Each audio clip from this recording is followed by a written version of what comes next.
বজরা শাহী মসজিদ প্রায় ৩০০ বছর আগের মোগল আমলের ইতিহাস ঐতিহ্য ধারণ করে দাঁড়িয়ে আছে মসজিদটি। নোয়াখালী মাইজদী প্রধান শহর হতে প্রায় ১৫ কিলোমিটার উত্তরে সোনাইমুড়ি উপজেলার বজরা নামক এলাকায় অবস্থিত বিখ্যাত এ মসজিদটি। দিল্লির মোগল সম্রাটরা ভারতবর্ষে ৩০০ বছরের বেশি সময় রাজত্ব করেন।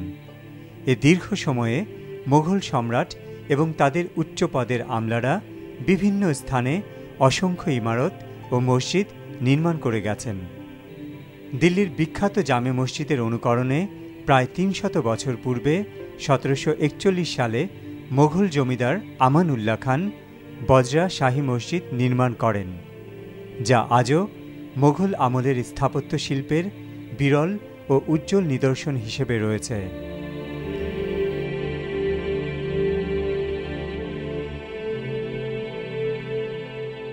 জমিদার আমান উল্লাহ খান তাঁর বাড়ির সামনে প্রায় ৩০ একর জমির উপর উঁচু পাড়যুক্ত একটি বিশাল দিঘি খনন করেন। এ দিঘির পশ্চিম পাড়ে মনোরম পরিবেশে আকর্ষণীয় তোরণ বিশিষ্ট প্রায় ১১৬ ফুট দৈর্ঘ্য ও ৭৪ ফুট প্রস্থ এবং প্রায় ২০ ফুট উঁচু ৩ গম্বুজ বিশিষ্ট এ ঐতিহাসিক মসজিদটি নির্মাণ করেন। পরবর্তীতে ১৯১১ থেকে ১৯২৮ সালের মাঝামাঝি সময়ে বজরা জমিদার খান বাহাদুর আলী আহমদ ও খান বাহাদুর মুজির উদ্দিন আহমদ মসজিদটি ব্যাপকভাবে সংস্কার করেছিলেন।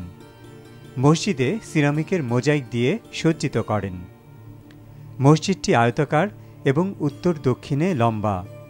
বাইরের ৪ কোণায় অষ্টভুজাকৃতির বুরুজ রয়েছে।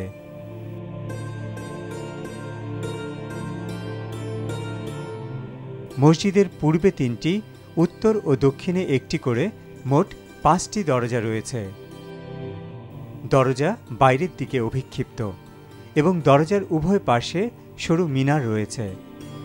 পূর্ব দিকের ৩টি দরজা বরাবর কিবলা দেয়াল রয়েছে, যার অভ্যন্তরে ৩টি মিহরাব রয়েছে।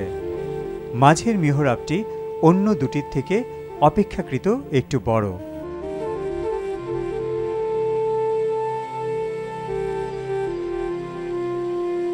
আমাদের দেশের অন্যান্য দর্শনীয় স্থানগুলোর মধ্যে এটি অন্যতম।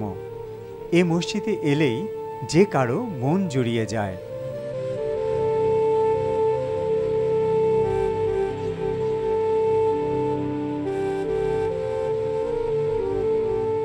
মসজিদটি প্রত্নতত্ত্ব বিভাগের সুরক্ষিত স্থানগুলোর তালিকাতে রয়েছে।